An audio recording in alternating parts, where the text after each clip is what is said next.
It is my pleasure and my honor to introduce our guest speaker today, Pastor Wallace Butts. He is a community leader, entrepreneur, public speaker, father, and advocate for youth aging out of foster care. His passion is to give young adults the necessary tools to discover who they are, help them heal, become part of a strong family unit, and build a legacy. Prior to becoming the executive director of Love Community Center in 2008, Wallace had a 20-year tenure in information technology as a test engineer with Tolkheim Corporation and as a business systems analyst with Parkview Health in Fort Wayne. In 2010, he became the lead pastor after the ministry he founded, Kingdom Builders Fellowship, merged with Love Church. Wallace not only pastors, but oversees all of the operations of Love Community Center, Love Auto Repair, which is called LAR, which opened in 2010, and FAMBET, which stands for A Forever Family, a mission for business and entrepreneurial training, which was launched in 2015. Wallace has become a strong voice with the Fort Wayne community and has been involved with the Allen County Department of Health Faith Community Team convened by Dr. Deborah McMahon, the former Allen County Health Commissioner. He is also one of the founders of the L3 Initiative, that may be familiar to some of you, an organization dealing with racial reconciliation and healing. Originally from Norfolk, Virginia, he and his wife Carla call Fort Wayne home. They have 5 adult children, and they have been blessed with 3 grandchildren. So let's give a round of applause for Pastor Wallace.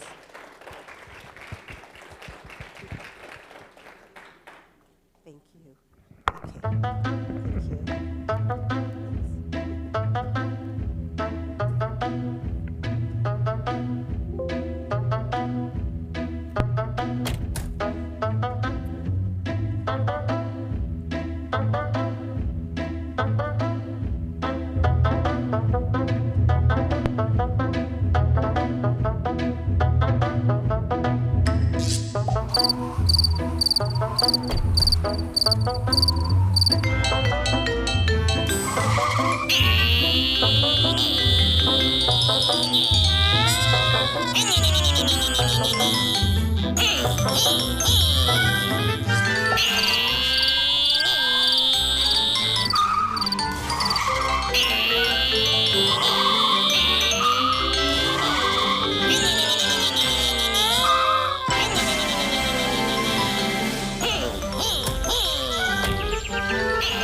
Yeah, what a great welcome.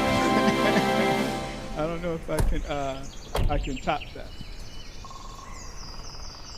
Take a drink here.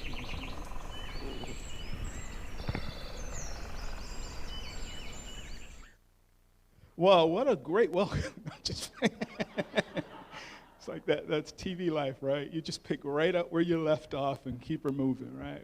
Well, we want to take this opportunity, as Jan said, and as the video said, I'm the lead pastor here at Love Church, and we want to just welcome you all. I'm glad that I think we're the first tour, or is this the first tour? So you guys are all what they call in my neighborhood when I was growing up, gully. Just means you're ready to get her done, right? And so thank you for coming out, and just want to say thanks to the First Fridays team, Jan, Rob, Jerry, and if I miss you, it's because I'm getting old. But all of the teams, thank you guys. The board of First Fridays, thank you for coming.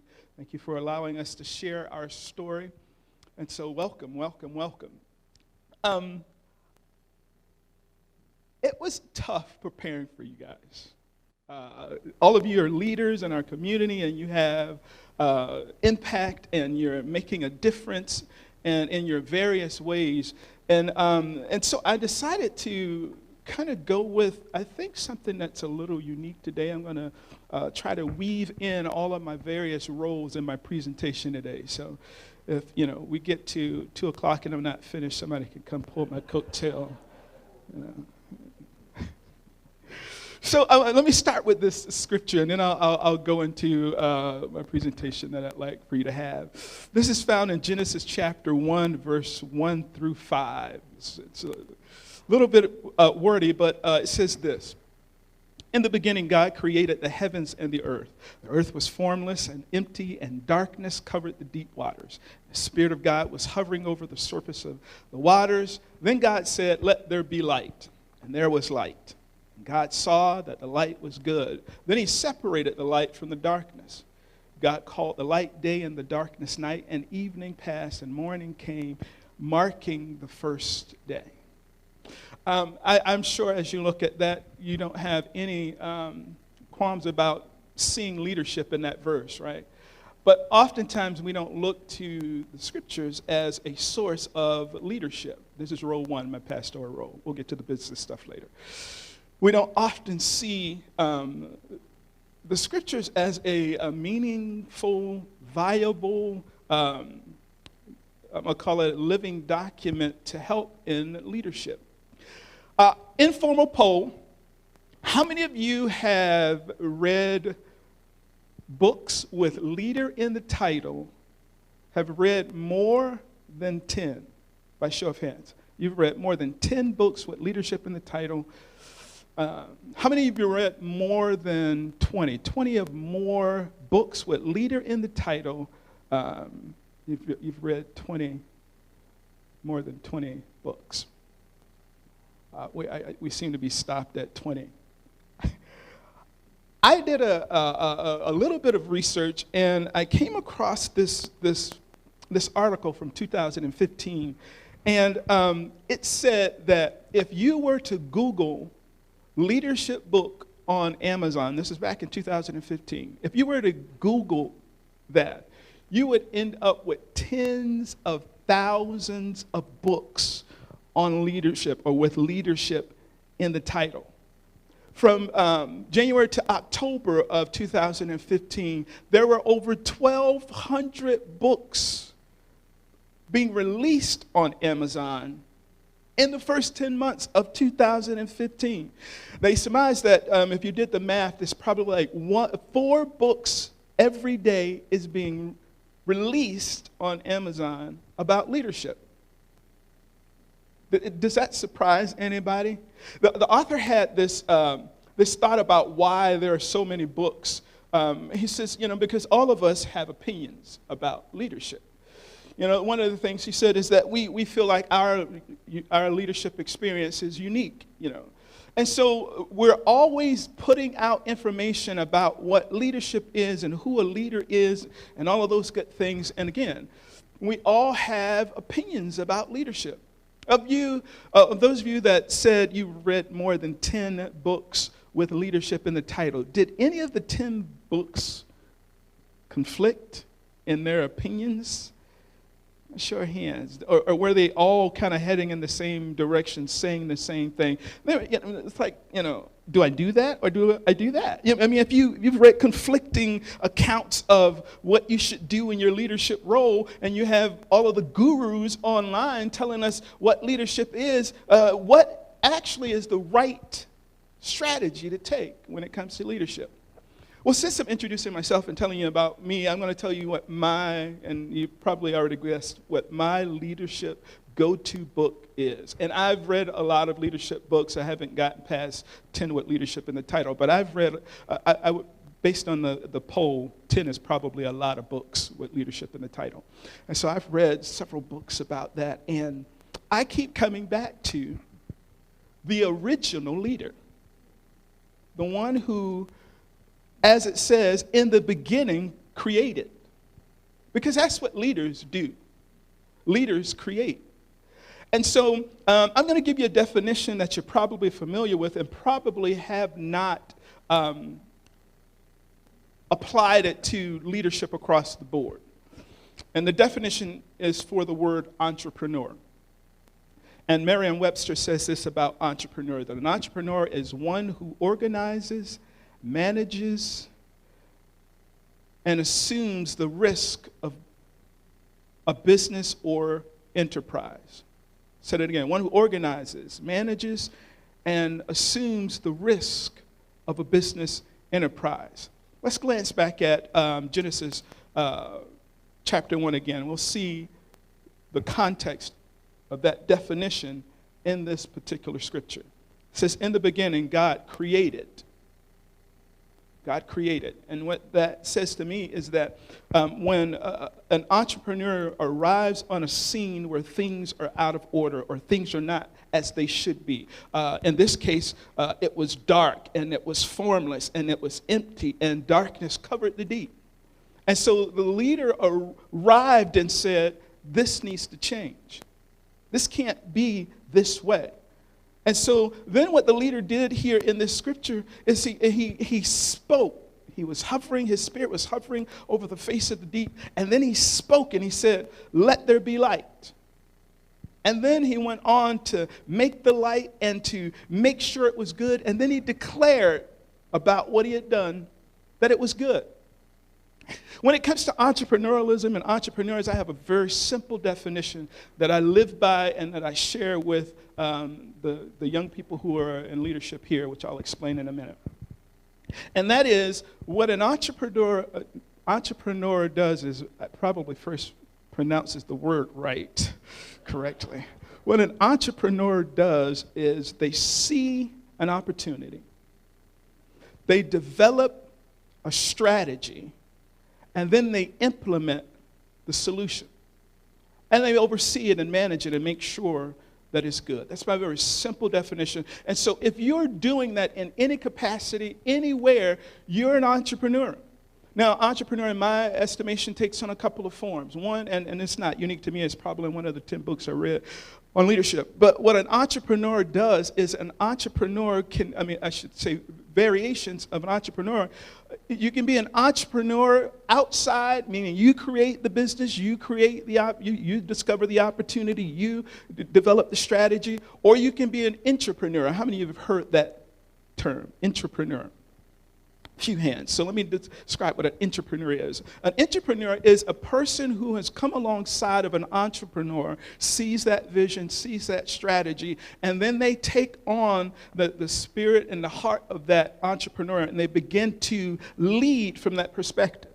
If they're working in an entrepreneur's business and they see things are dark and formless and don't have light and are not thriving, what an intrapreneur does is they step in and they do those things. They see what's out of place, what the opportunity is. They develop a strategy, and then they implement that strategy, and the entrepreneur rewards the intrapreneur for being entrepreneurial in his business or her business. Does that make sense? How many of you think you fall in the category of entrepreneur? Entrepreneur, you started business. How many of you feel like you are in the intrapreneurial space? Yeah. And it's important that we distinguish between the two, because if an entrepreneur works in an entrepreneur's business, then that's a problem.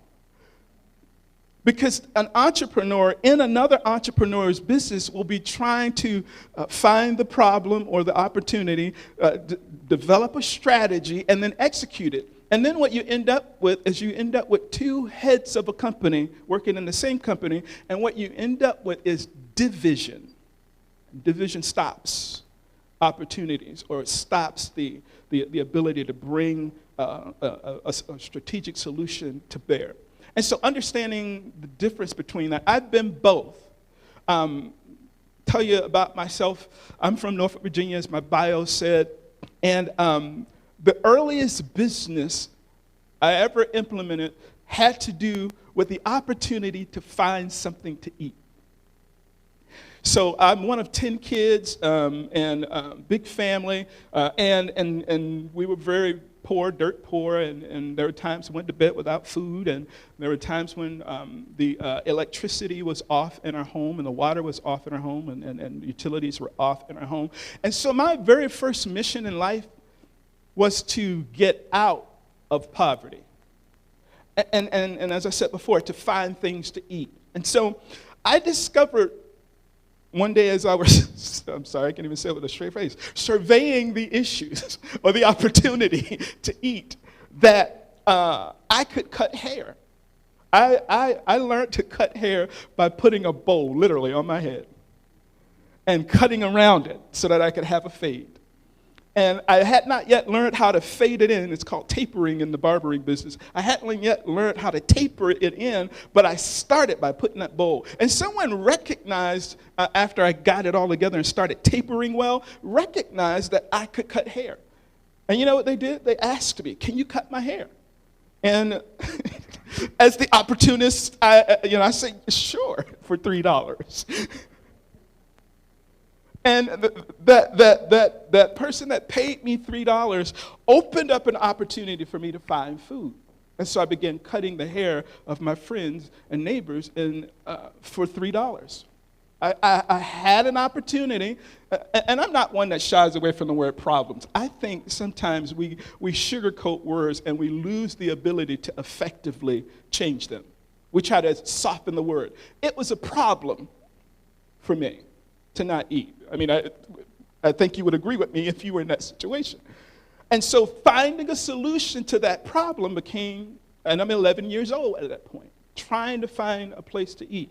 And so when I learned that I had this opportunity to cut other people's hair and undercut the barber business, they were charging about $5 or $6, so, all of this is happening. No one is teaching me. I'm just doing this automatically because in my mind, there had to be a solution to this problem.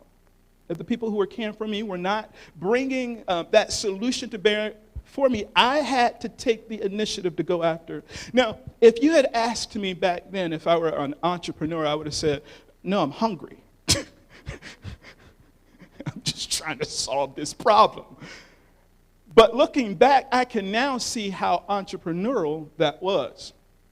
And I didn't have coaches and all of those things. I didn't have books that I could read that were available to me. And so I just went about life like that. And so finding another problem, I needed to make money on a consistent basis, have a career. And so I went to Job Corps and I ended up studying electrical wiring.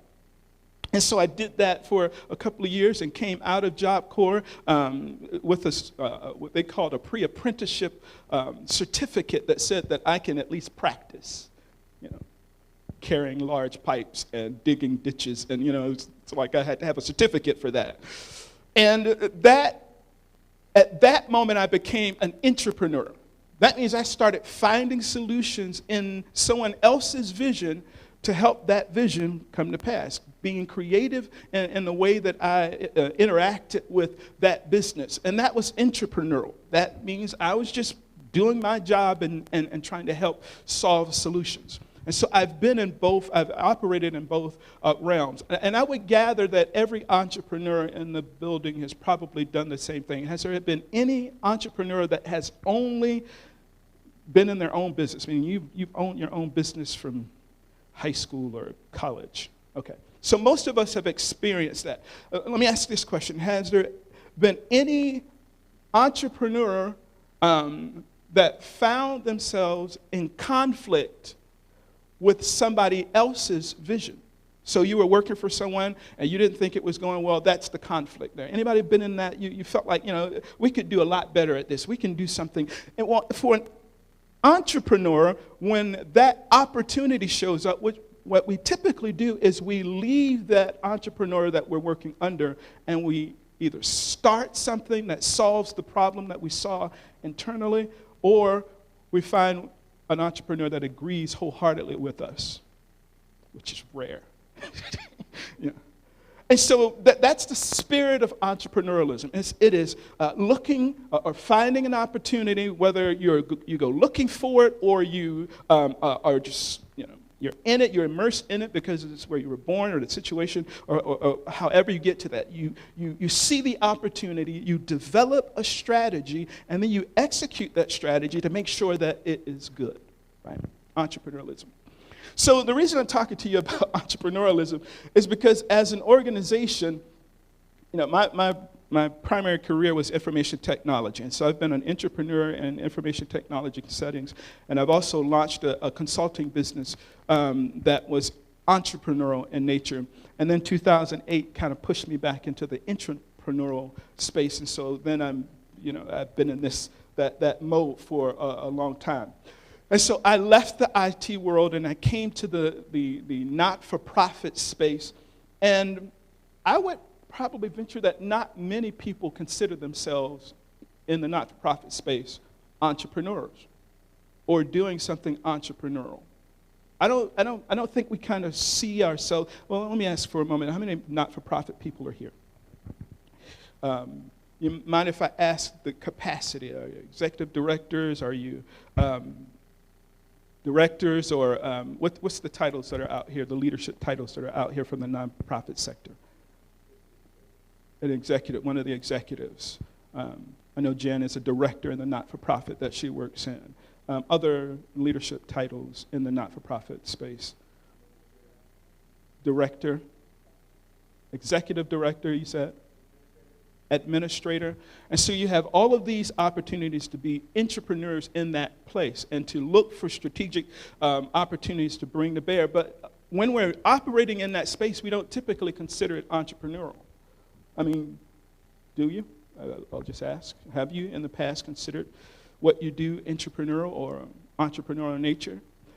But if you're at an executive director or a director position, it is likely that you have done something intra or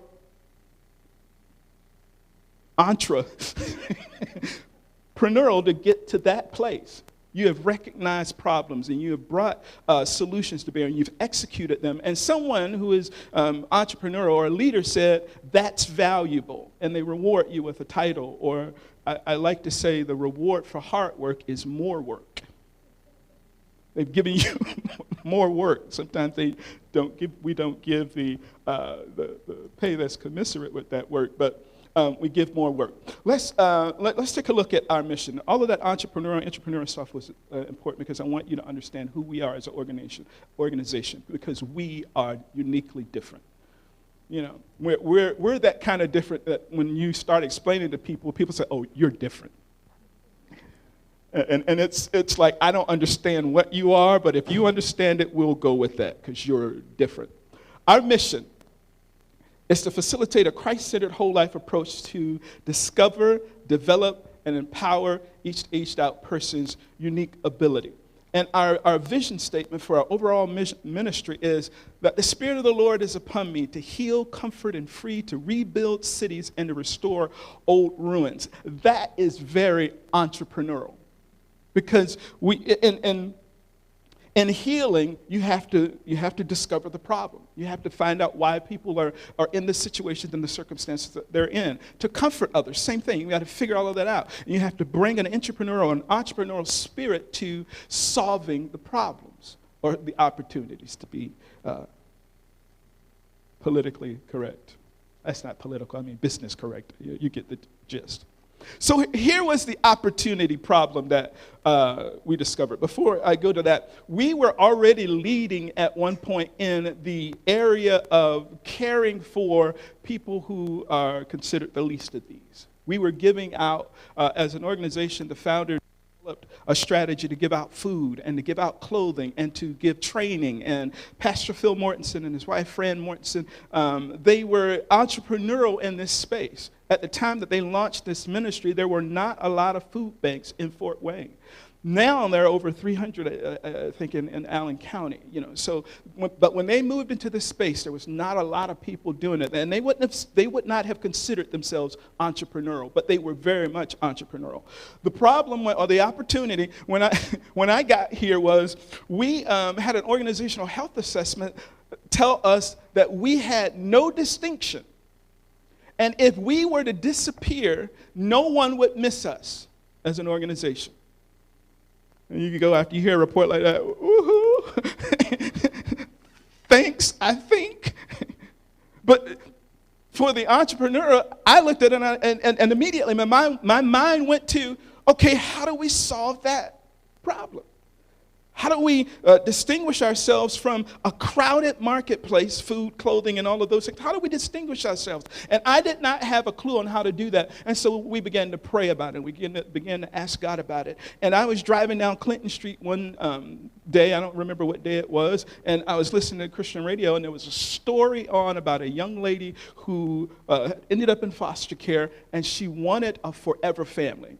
And what that meant to her was someone she could go home to for Thanksgiving, someone she could take her fiance to and say, look, Mom, Dad, here's my family. And they invite them in and welcome them in. And she's telling this story about her journey to have a forever family. And I'm driving and I'm weeping and I'm saying, man, that's horrible. Somebody's got to do something about that. At that point, I didn't realize that I had experienced an opportunity. I just saw it as a problem to be solved. And so as I did my research, I found this, that every year 26,000 youth age out of foster care with no place to go and no family to help them. 26,000 every year coming out, on average, are coming out of foster care. And what happens in their life is they become homeless at a high rate. They're incarcerated at a high rate. And the young ladies are having babies way too soon, and then they end up reproducing that cycle of trauma, and they just, that cycle of poverty continues.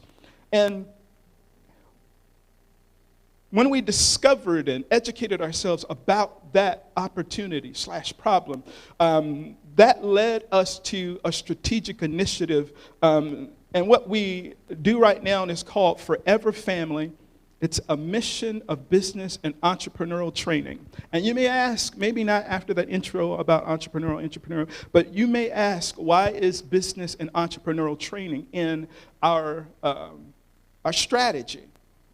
Because what we're looking to do is we're looking to be that around this group of young people long enough so that when they begin to see problems, they begin to develop strategies and they begin to execute solutions.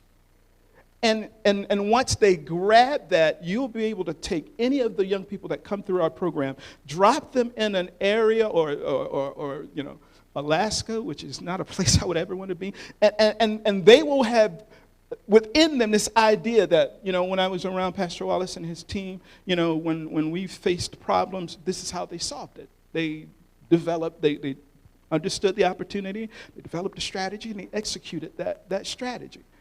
And so that's why we are calling it business and entrepreneurial training, because we want them to catch that. We're also calling it business and entrepreneurial training for another reason. I'll get to that in a moment. But here's how FAMBET, that acronym, works. The first year is all about the heart. We go after healing the heart, healing the past trauma, healing the situations that have brought them to, my parents were not doing what they should do. That was a problem, and I needed healing from that. I needed, in order to be effective in my environment, I needed to heal from that. Here's a quick aside story to prove that. I got out of Job Corps with that pre-apprenticeship certificate that gave me access to a company that was doing electrical wiring and invited me into that job. But I had nothing, in Job Corps, they did nothing about my heart. I was now just a little bit more educated thug than I was before I went to Job Corps. I just had a little bit more information. My heart was still thuggish. Solving problems, not with a strategic solution that keeps everybody safe, but I was solving strategic problems, in my mind at least, with the thug-like, here's for example, the entrepreneur's son, I was working on his team. And I'm in a ditch, probably about 4 feet down, and EMT is a really thick 4-foot wide pipe. I mean, it probably weighs about 50 pounds. And I had loaded all of these things into this hole, and I'm working, in my estimation, to the best of my ability, and he is just standing over me barking orders, and it's just a pipe, dude. That, it was kind of my thing. And at one point, I just snapped. And I saw an opportunity, and I executed a strategy that didn't work for me. I looked up at my boss's son, and I said, if you keep speaking to me like that, I'm going to send your leg to your father in a box. Because that's how we handle things in my neighborhood. It's like, dude, say that one more time. No, I dare you. Say it again. That's how we handled it. No one dealt with that aspect of my heart. I went through program after program, but no one was dealing with the things that were keeping me out of opportunities, keeping me from executing well. And so in the program, we deal with the heart first, because what we typically do as entrepreneurs and entrepreneurs is what we typically do is we add skill to an individual. And then we say, now you got that piece of paper, go out into the world and be the best employee you can be. And then we get threats to entrepreneurs' children because the heart hasn't changed. And so we said, we are not going to give skill without first setting a foundation for a good heart attitude. And so our first year is all about changing those things that are keeping young people out of opportunities. Whitney M. Young says this: it is better to be prepared for an opportunity and not have one than to have an opportunity and not be prepared. I was in that ditch, unprepared for an opportunity that was in front of me. If I'd had the right mindset and the right mental attitude, I could have excelled in that company. How do you know that? Because I'm on top of a company right now, and they had all of that in a ditch. Of course, I wasn't all of that back then. You couldn't have told me that, though. I was all of that and the chips, But they had all of that opportunity in a ditch. And they didn't know how to bring it out of me, and I didn't know how to get it out of me. I didn't know how to execute from that. And so we focus on that in the first year. And then the second year, we add that skillfulness. The first year is about the heart. The second year is about the head. In the third, and what we do for that is, now that they have this modicum of healing and wholeness in their life, we place them in internships, the residents in our program in internships, so that they can practice with a company, because they've been practicing here, doing business here with us.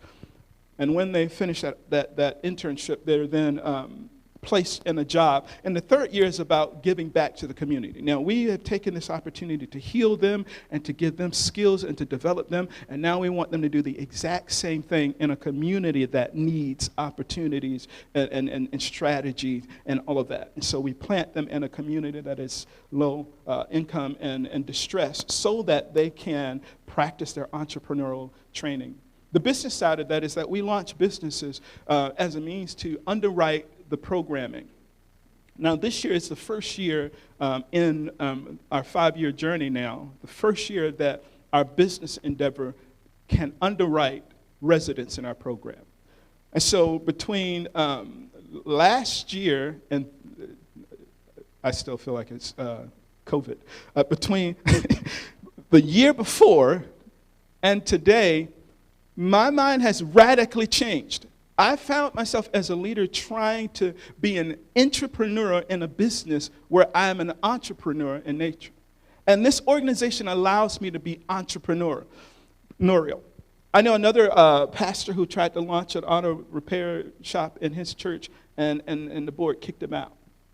They wouldn't have told you that's what happened, but he conveniently found another opportunity. And so I get this is a 44,000 square foot building that I get the privilege of playing with as an entrepreneur. We've had a daycare, and we've had a clothing store, and the auto repair shop is now coming into its own, because I've made the distinction between entrepreneur and intrapreneur. And the difference there is, I'm taking responsibility for everything. The risk and everything. If it's going to fail, okay, my name's on it. I'm okay with that. I'm going to execute this. And if it fails, why do I tell you that? I was getting a lot of advice from business leaders and community leaders about how we should do the vision that we have here, and it wasn't working. It wasn't working because of another biblical analogy. David, when he was getting ready to fight Goliath, if you're familiar with that story, when the king gave David the king's armor, sword, and all of these tools. And David put them on, and he was getting ready to go to fight. And he's like, this doesn't quite fit me. I've never won with this on. I've never been successful with this. So what are you going to use?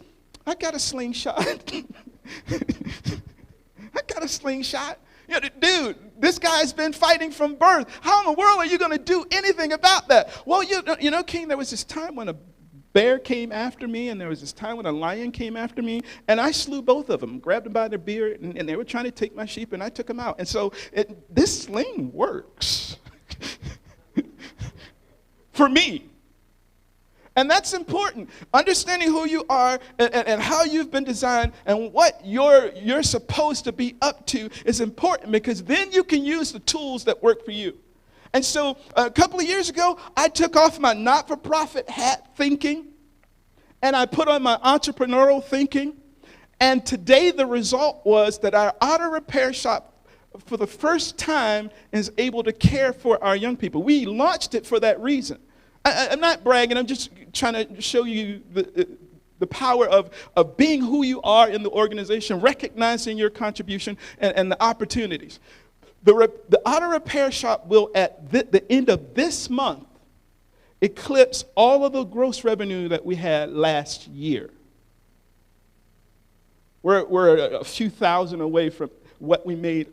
And it was taking that not-for-profit thinking off and putting on the thinking of an entrepreneur. What would an auto repair shop do if they didn't have customers coming through the door to purchase their product and meet their end goal?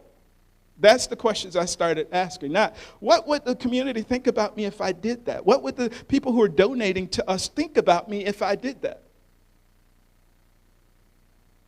And when I put the right hat on, I was able to execute the vision that we launched. And so this year, the auto repair shop is able to care for 6 young people annually. And what that means is it takes $7,500 in our organization a year to care for one young person. It's a residential program. And for the first time since we launched in 2016, switching from nonprofit leader mindset to entrepreneurial mindset was a game changer. Now, that's a not-for-profit setting. Whatever leadership role that you're in, you can still use this concept. You can still go into your office or your business space today and ask yourself this question from your perspective: what opportunities are here? What opportunities are there here? They are cleverly disguised as problems. What opportunities are here? And then I'm going to encourage you to do something, and you're not-for-profit leaders especially, that you're not used to. I'm going to encourage you to come up with a strategy. Not in collaboration with your board and all of those things. As an entrepreneur, I'm going to encourage you to come up with a strategy and a solution. And then bring it to those that you're responsible for and say, hey, what do you think about this? Leaving some space so that they can fill in, because it's important that but leaving some space for them to fill in. And then I'd love to hear what the outcome of that is. Same thing with you business leaders. Go into your office, go into your space, and look at it. What's dark? What's void? What's empty? What is not working well? If you're a person of prayer, pray. God, what can I do with this? And I'm going to encourage you. Somebody's going to have to cue me on time, because I'm a preacher. I can take one verse and speak an entire hour. And so you're going to have to cue me on time. I'm just telling you, I don't have a clock. I got 7 minutes. Thank you. It sounds so. In the Bible, there was this guy named Jacob. He had a problem with his father-in-law, who was an entrepreneur, and Joseph was an entrepreneur working in his entrepreneurial father's farm. And he had a dilemma because his boss was not treating him well. And in a dream at night, God gave him a strategy. So how would you respond if you woke up tomorrow morning and the instructions in your heart is, go find a branch, peel it back, and put it in front of the cows? That was the instructions. Whenever they're mating, put this branch that's peeled in front, If you took that to your board, what would they say? We need a strategy to find a new ED. We need to find new directors. But it is, if we turn to the leader, the first leader, the one who leads it all, who gives us instructions about, oftentimes we're leading stuff and we don't know that it came from God, and certainly give him honor and glory about it, but he is the ultimate leader. And if you need a strategy to solve an opportunity hidden in the problem form, he's a great one to go to and ask. And you may have to take the strategy you receive from God and repackage it so that it is palatable to the people that you are under authority for. But I'm telling you, it is a game changer. Because if not if, we are in a time where unprecedented strategies are needed. And the reason that we are stuck is because we keep trying to use old strategies and old opportunities in new problems. Quickly, I'll give you for instance, Jan mentioned the L3 initiative. And basically, the L3 initiative, the three L's are listen, learn, and live together. And the strategy behind it is in solving complex racial issues, if we would listen, learn, then we can live together, right?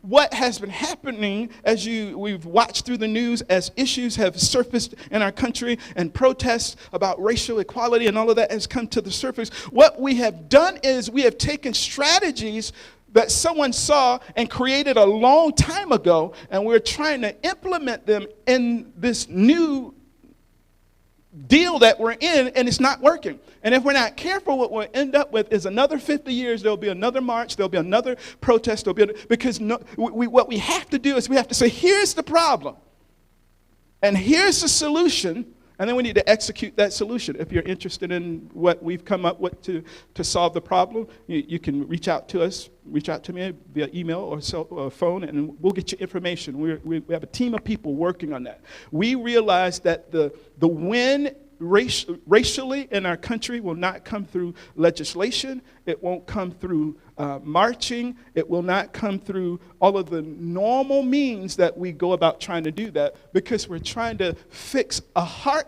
attitude or issue with a logistical or legal strategy. To put it bluntly, there are laws on the books that people are not adhering to right now. What will one more law do? How could it change the narrative? It can't. So what we need to do is step back and say, this is dark, it is empty, it is void, and it is in need of a strategy. A new strategy. One that we have to create. Roll up our sleeves and work hard. Throw me a cue if I'm past 7 already. Work hard to do. And we don't do it because it's messy. And it takes energy. And it takes vulnerability. And it takes us having conversations that are tough. The problem that we have is we're taking sound bites from our favorite news pundit or news source, and we're trying to live that out with people, and that's why the conflict remains and is growing, because we're using old strategies on something that's new. I'll close by just saying I don't think the problem is racism. Now, this is a mixed crowd, so I know there's some feelings about that. The problem is that we're all prejudiced. We're all biased. Every last one of us have pre-programmed bias from our environments. And that's what's causing deaths like Floyd's, Breonna Taylor, and all of. And what we have done is we have reached back into the past and said, this worked during civil rights, let's bring it forward and make it work here. And you can't solve, as I said, this problem that we're all prejudiced with that strategy. And so what does it take? It takes us going before Father and getting a strategy and a solution that we can execute to change the narrative. I'll close by saying, I didn't intend to go this route this morning, but I'll close by saying, I believe that in my lifetime, I'm 51, I believe that in my lifetime we can do something to change that. Most people don't believe that we can solve complex racial issues in the next 10, 15, 20, 100 years. It's going to take a long time. I believe we could do it in a 1 to 2 year cycle of executing the right strategy. And so my words of bits of wisdom to you today is find out who you are in the scheme of the business and solution, the opportunity that you're working in. Look for those problems and those situations that everybody else is overlooking because it's going to be too complex to solve. Find those issues and then develop a strategy and work to execute it. And in doing so, you're going to see You're going to see things thrive because of it. I'm Wallace Butts, and the lead pastor here. Yeah, that title probably doesn't work very well, but I'm the lead pastor here at Love Church, and it is my privilege to share with you this morning, and hopefully you can grab a hold of one or two things that was said during our time here, and it will benefit you. God bless you. Great job. That was awesome. We're interviewing now, or Is that after? All right.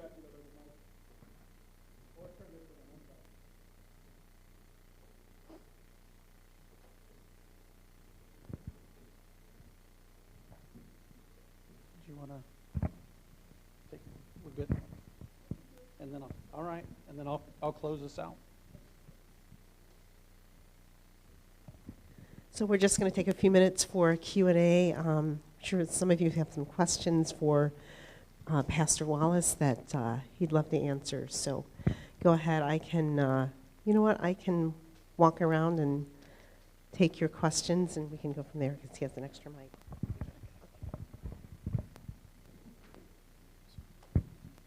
Questions? How many people have you had go through your program so far? 10. We've had probably 20 interviews. We've enrolled 11. We've enrolled 11, and we've had 3 complete the program so far. We have a completer right here, and Faye, you stand up and wave. She'll be finishing the program this month. She would probably say yesterday, but she's finishing the program. And so when they finish, we plant them in the community in the house. Our first graduate, Josh, works at Brotherhood Mutual. He did an internship with them. Faye's also doing an internship with Brotherhood Mutual.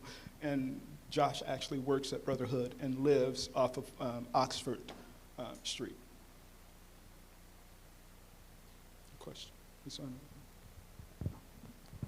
Hi there. It's not really a question, just a praise for what you're doing. So I adopted my son around 4 years ago. He was in the foster system for 3 years. And just reading your approach that you're taking, that I loved how you are doing emotional stability for an entire year. Some people might think, oh, after a few therapy sessions, after a few things, they'll be healed. They can do anything. But it does take an entire year. If not, we're still doing therapy 4 years later after the adoption. So I really truly appreciated that you were taking the time to help, and you really put some thought into it. So just a huge praise for what you're doing. Thank you, and thank you for adopting.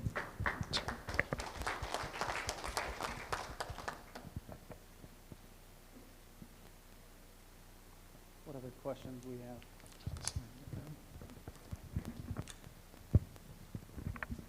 So I have a question about the auto repair. So did you form that as part of the nonprofit, or is it a standalone business by itself? That's a good question. The way we did it is that it's a DBA, doing business as one of our 501c3s. And it was launched as a training program. And we began on that journey, and we found out that the training component wasn't working so well, and so we took some advice about taking that training component offline for a season, getting it successful, and then relaunching our training, and so that's what we've done. But it's scary to think about starting a business, but it really is. I've started 11. I know you can just start the strategy is the hard part. Starting is easy, but yeah. That's how some people do it as an LLC. There are various ways. It just depends on what your strategy is for protecting the business. So an LLC protects it a little differently than a DBA.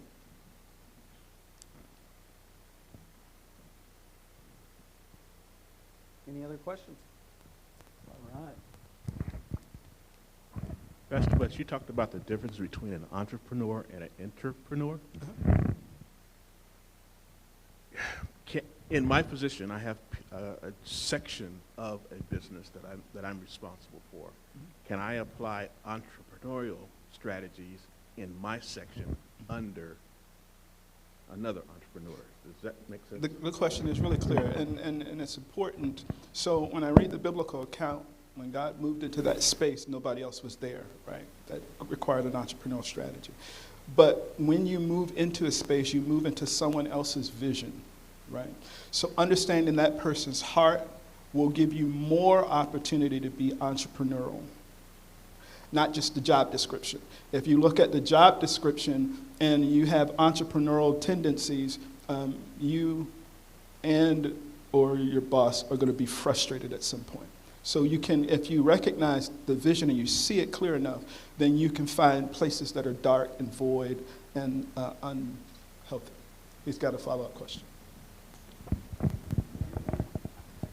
I am so thankful that I'm here today because you're hitting some things that I'm actually dealing with over the last couple of weeks and even today. The problem that I'm faced with is I don't see a vision being presented before me from the head. So I'm creating my own vision with the folks that I'm working with, trying to push what I'm doing ahead.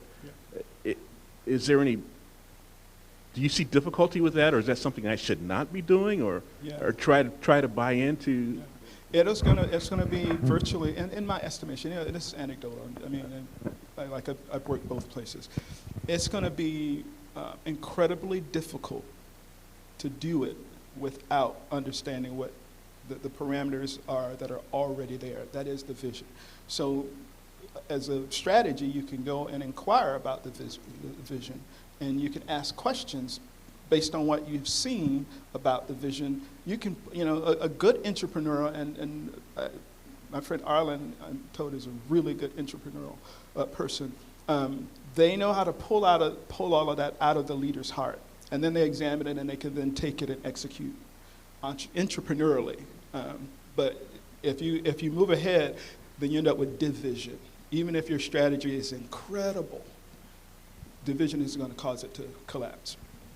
So understanding the environment, God stepped into space, there was no earth, there was no heaven, and so he created. If you step into somebody else's vision, what's the heaven, what's the earth, what's here, what's possible, what's the opportunity? These are questions to ask. Make sense? Thank you. Do we have any questions online? No questions online? Any? All right.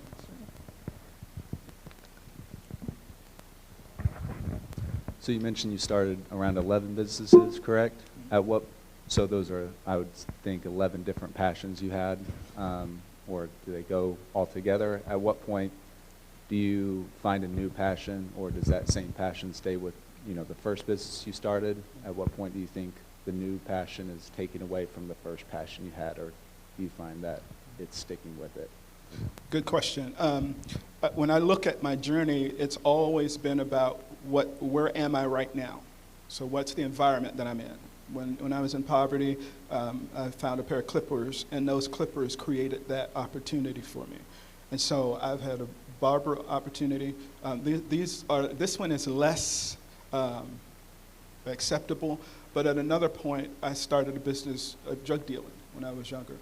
And so it was just based on the environment. I know we don't typically think of drug dealers as entrepreneurs, but they are really good at corporate advancement and strategy and all of that. So, and then my passion was information technology before I discovered my passion for people.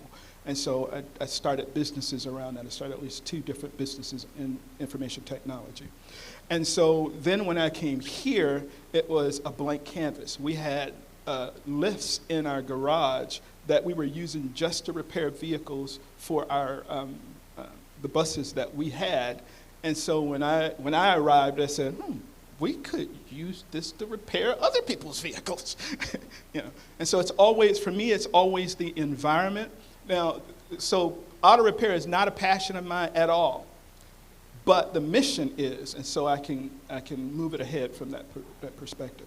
So when I see the auto repair shop and its profits, I see young people being added to our program.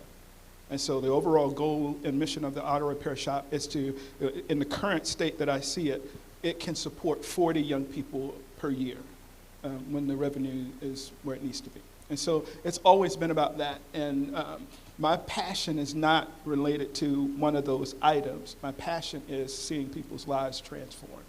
And so when I think from that perspective, I can start about any, the sky's the limit. It's just whatever is the environment that I'm in and the opportunities that I have. And with a 44,000 square foot building, my goodness, I'm like a kid in the candy store. It's like, I can do this, I can do that. It's just fun. I create from the opportunity that's around me. And bring solutions from that. Oh, I guess I got to get you the. It's a great question because it can be. Let me say this before that. My trauma created within me the ability to be almost kind of a chameleon. I can take on the what's needed in that, because I was always trying to please other people. That was, my brokenness, because I couldn't please my parents. I was always trying to please other people. And so it's important to not just look at what you're good at or what you're passionate about, because you could potentially miss the opportunity for the moment, if that makes sense. Yes. The question I have for you is entrepreneurship and entrepreneurship, is it something you're born with, or is it something you can develop? Good question. She's in our program, by the way. That was a wonderful question. No. In the beginning, God created, right? And the Bible also says that he made us in his image. That means all of us have the ability to create from some perspective or another, because we're created in that image. So all of us have that tendency. What then happens is environment and bent, how your personality is, if you can take enormous amounts of pressure without, your eye twitching and all of that, you're probably an entrepreneur.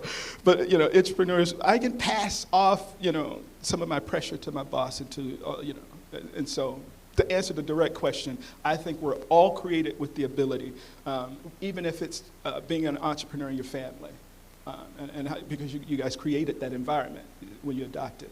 So all of us are born with it. It's willing to take that risk, as the definition said, and execute from that perspective. Thank you very much. Everybody give Pastor Wallace a round of applause. Great job. Thank you. All right, just have a few things for you guys before we head out here. So there's going to be an opportunity to do a tour of the facility and Love Automotive and what's going on here. So if you could just meet over here if you're interested in that. And then also would like to bring to your attention next month, in June, we're going to be on our field trip over to Sweetwater, and we're going to be with Brenda Gerber Vincent. So really excited about seeing her and what she brings. She's the Vice President of Greater Fort Wayne, Inc. So definitely want to see you next Friday. So before we leave today, everybody that's driving, be safe, buckle up, don't text and drive. And anybody online, get up, stretch out a little bit, get ready for your next Zoom meeting. All right? Have a great one, everybody. Be safe.